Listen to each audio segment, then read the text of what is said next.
I'm Logan Crawford, and right now on Spotlight, we're exploring a deeply personal and introspective work entitled You. Written by a terrific author, his name is Vane Lashua.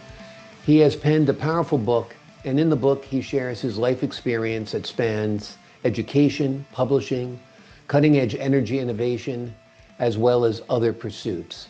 This unique book invites readers to reflect on their identity, relationships, and place in the universe.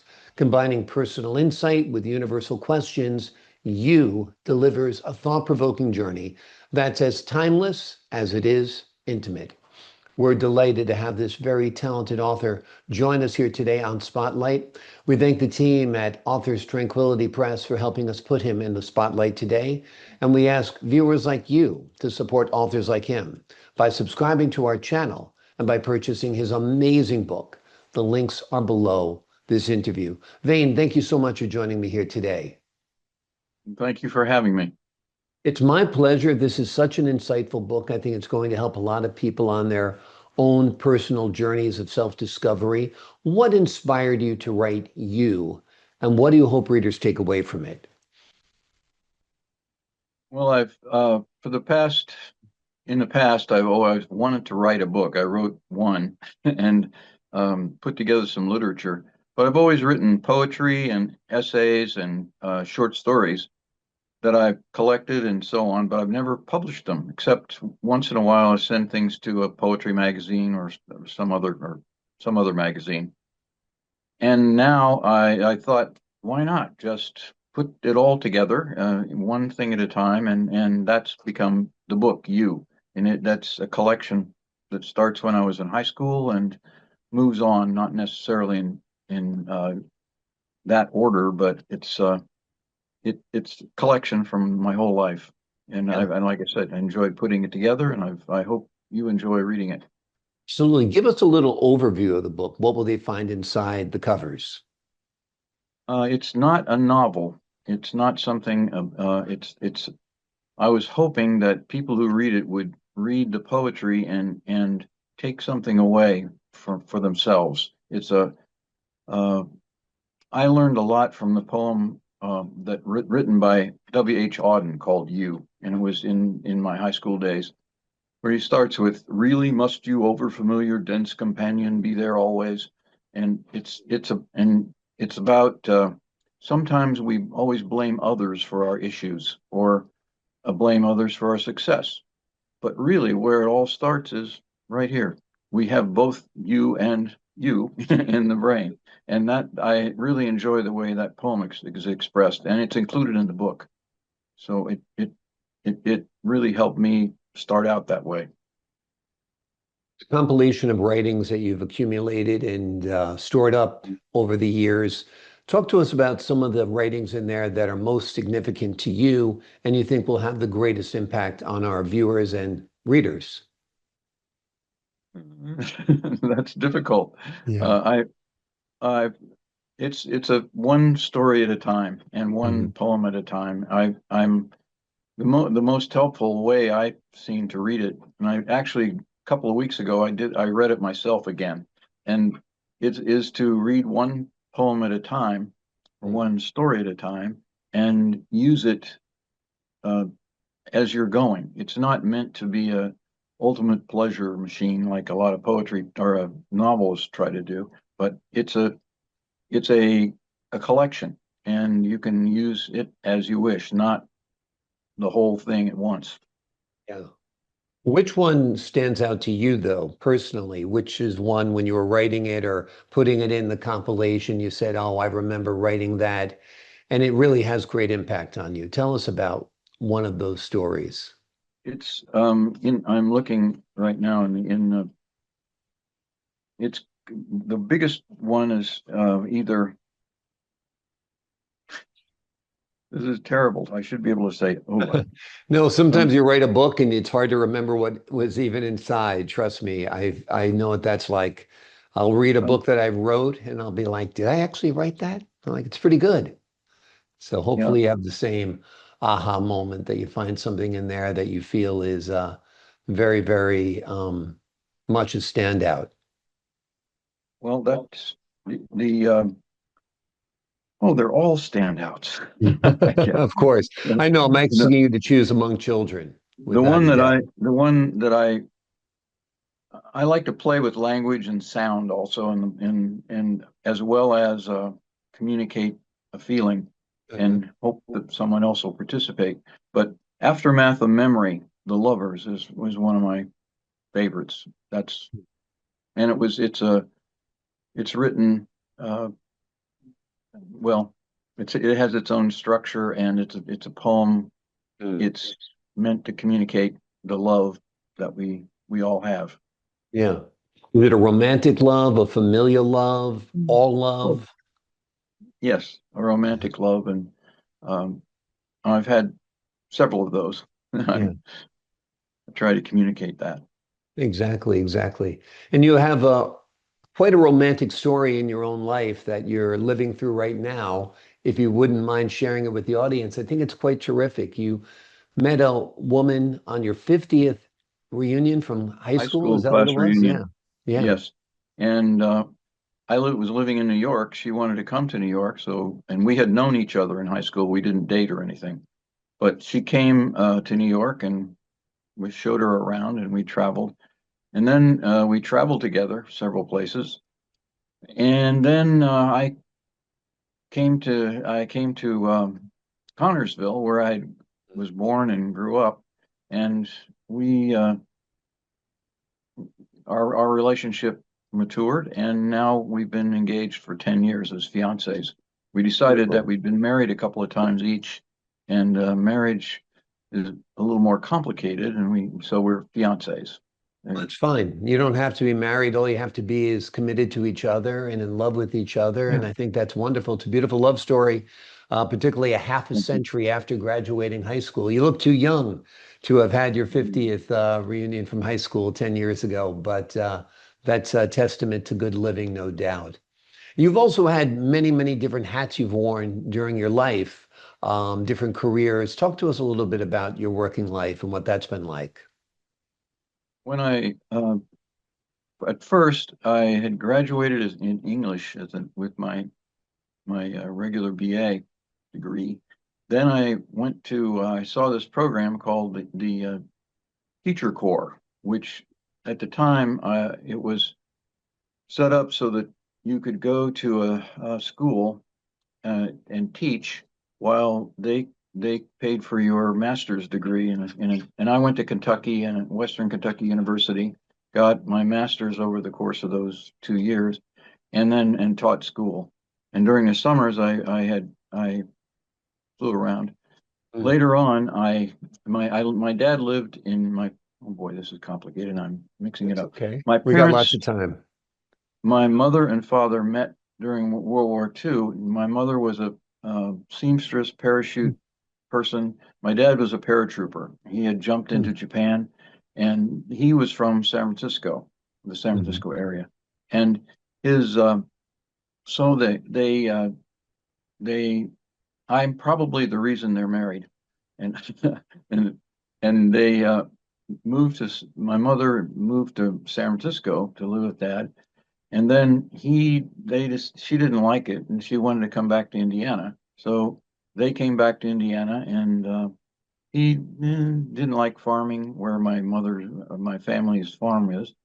Then they separated, and he went back. But meanwhile, as I was a teenager, I got to travel back and forth to California, and I got geography lessons, and I just had a wonderful time.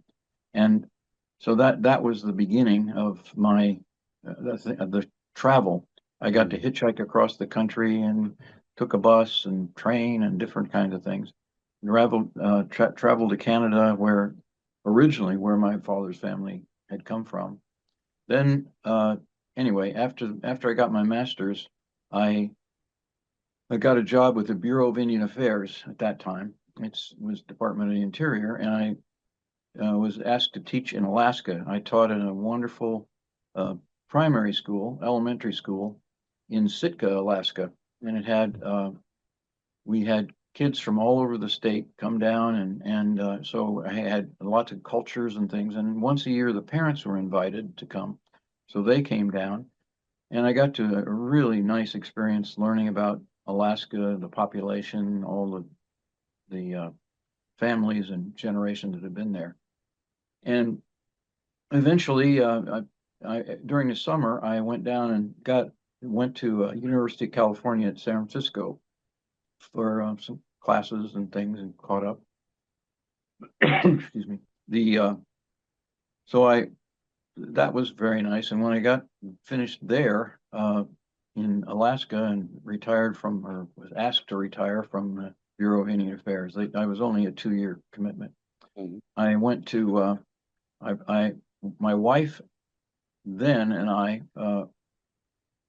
bought a bus and school bus, took the seats out, put it on AstroTurf and a couple of pillow chairs, and we decided we were just going to go back across the country and see everybody we knew. And I forgot to mention that during that time when just after I graduated from high school or college, we were married. I was married to a woman who I met, and we both were in the teacher corps. Anyway, so we drove the bus from Canada down to Vancouver, Seattle, down the coast. Went to see my father and my family in the San Francisco area. On down to San Diego, where had a friend that I met in France, and he and I are still communicating, as a matter of fact. Then we just drove across the country and stopped where we wanted to stop, and had a wonderful time in the bus. It didn't get very good mileage, but at that time gas was a little less expensive, and so we traveled and wound up in Bloomington, Indiana. We went all the way to New York and to see some people up in Massachusetts, and came back to Bloomington, where we'd gone to undergraduate school, and started a little business there. I thought it's called Hierographics. We were going to help people. We were going to help people write or make art or whatever. And that didn't make any money. we had a little lengthy experience. So we started, I got a job with the Graphic Arts Technical Foundation, which is at that time, Lithographic Technical Foundation. Went to printing companies around the country and helping them to choose equipment and do typesetting, which at the time was just beginning photo typesetting, and the young the printing era was it missed the printing business was just changing completely. People were pasting things up instead of setting type in forms, and they had integrating photographs and graphic arts. So it was to choose the equipment and help to put it together. That's what I started doing. And I got to travel all over the country doing that. And then went to got an offer from a company in Pittsburgh and started working there and doing pretty much the same thing locally. And then I went to work for the Reader's Digest, doing helping the editing and changing over from the old-fashioned way of doing things to the new fashion, putting together that. I worked there for about 10 years, and then worked at Sotheby's in New York, and in putting the art into the catalog for them, not for them, for me too, and I just had a really wonderful career that way, and gradually over the years it evolved into, I went back to Bloomington, and I don't know, I just had a really nice, wonderful variety of experiences. Very much, more than most people. You didn't let the dust settle under your heels too much. You were on the road quite a bit, right?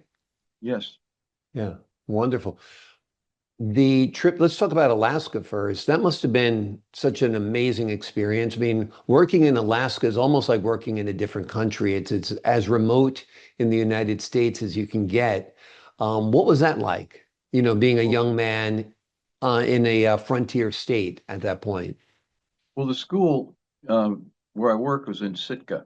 which is in the southeast part of Alaska, and is a very interesting town because it's a stop on ferry tours and things. It's right about, well, it's across a little mountain island from Juneau, which is the capital, and it's on the school itself was on an island, and it was called Mount Edgecombe School because in the background there's a Mount Edgecombe is a volcano, a former volcano that's there, beautiful, and that whole southeast part of Alaska is more like Chicago weather rather than it's nothing. It's not polar or anything. It's very, very nice. Anchorage and that area is the same thing. And we had kids from all over the state, like I said, and it was very interesting to explore all the different aspects of Alaska. We Yeah. always do think of it as that lost state up there. It's cold, but Yeah.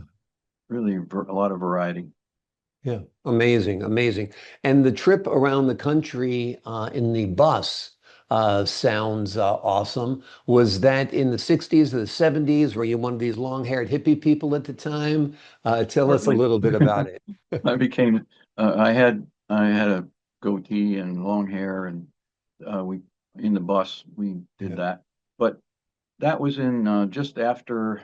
Uh, let's see, that was the late '70s, early '80s, Hmm. and so it was when the technology was changing, and that was one of the really good things that experience that I had had was helping people move from one technology to another. The first portable computers. The I had an Osborne, I still have it, an Osborne computer. It was the size of a sewing machine to carry around with you, but also terminals and uh, I I'm trying to say think what to say. It was terminals instead of telephones. In addition to Mhm. telephones, when companies started using the computer and connecting people with what was it wasn't called the internet then, just uh, Yeah. networks. Yep. So that was fun. I mean, that was an interesting time. Yeah. And cutting edge, you working in advanced technology and geothermal energy as well, right? Oh, yeah, that when I went to California once, I got involved with geothermal energy, the geothermal organization. They have uh, they've started a business out of drilling wells and replacing electrical plants with deep geothermal, we call it. Geothermal, most people think of it as the pipe you run down the yard and keep your water, above freezing. But this is the deep geothermal is you dig a mile down. It's very hot. You can boil the water down there and steam comes up and runs a mill. So oftentimes I wonder why people instead of building a nuclear plant or any other kind of that kind of plant, why not put it in one place. All your resources are right there. You don't have to go over to uh, Utah and buy your nuclear or wherever you have to go and process it. It's all, and then when it's over, you got to put it away.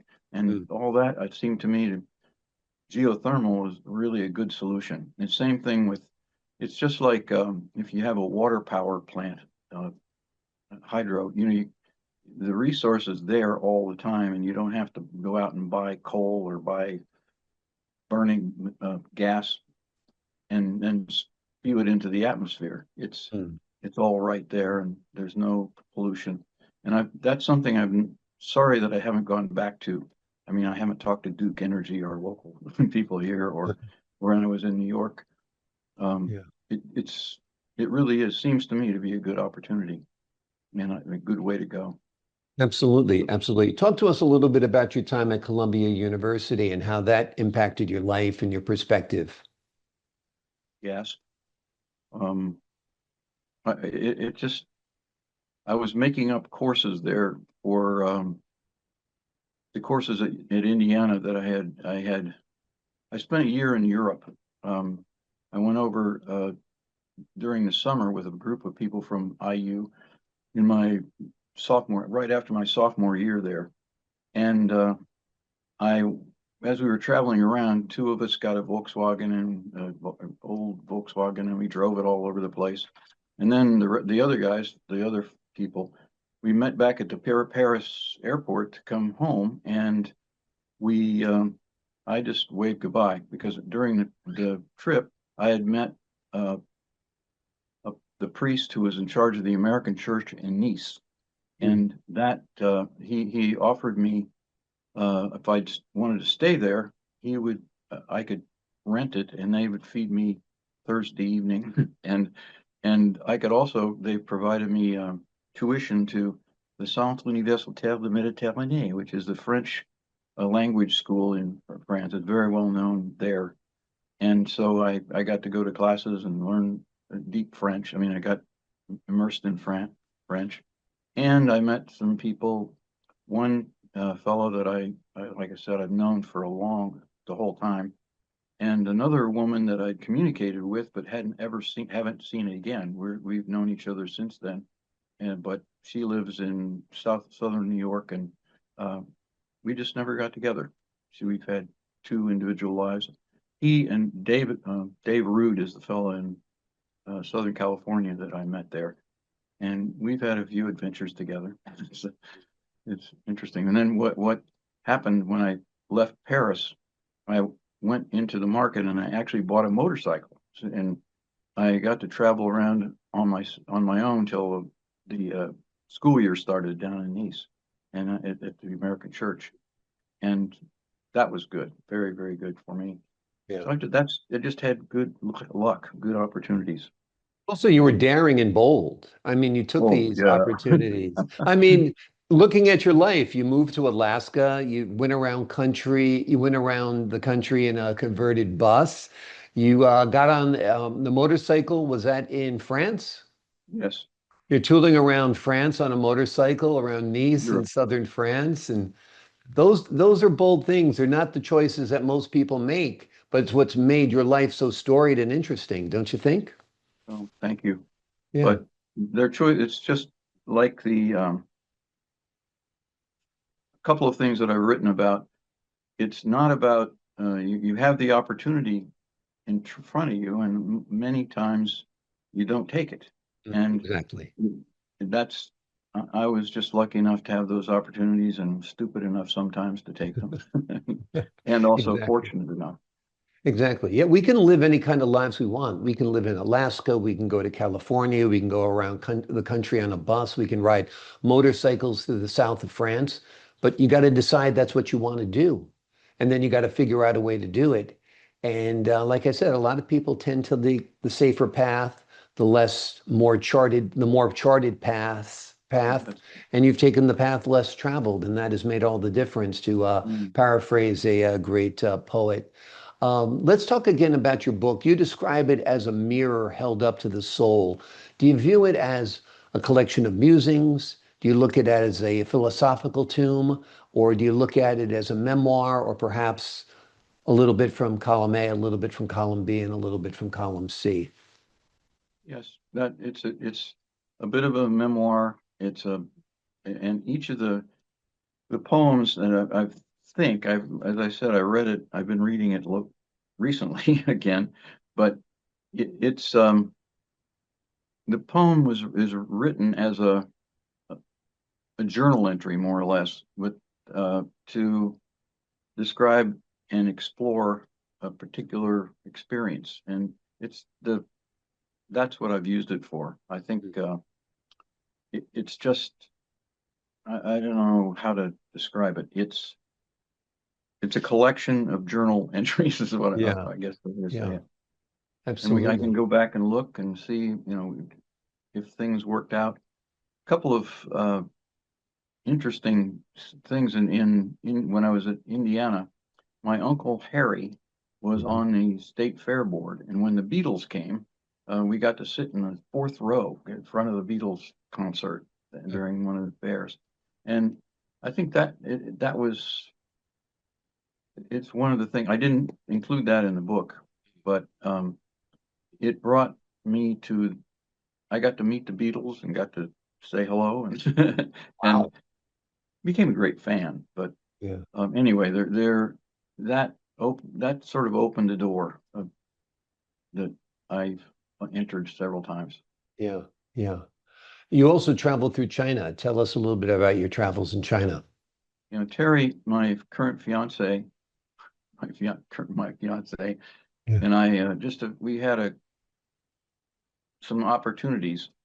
Uh, Frankly, cost a lot of money, but anyway, we've traveled in Europe, river cruises, and then one of the China came up, an Mm. opportunity to go from Beijing over to the west and back over to Shanghai, and that was a great trip, but it was just yet another tourist trip. We got Yeah. to stop in the local cities and ride the train and that sort of thing. It's a different trip when you're working than when you're a tourist. I think you really learn a country and learn the culture and experience things differently.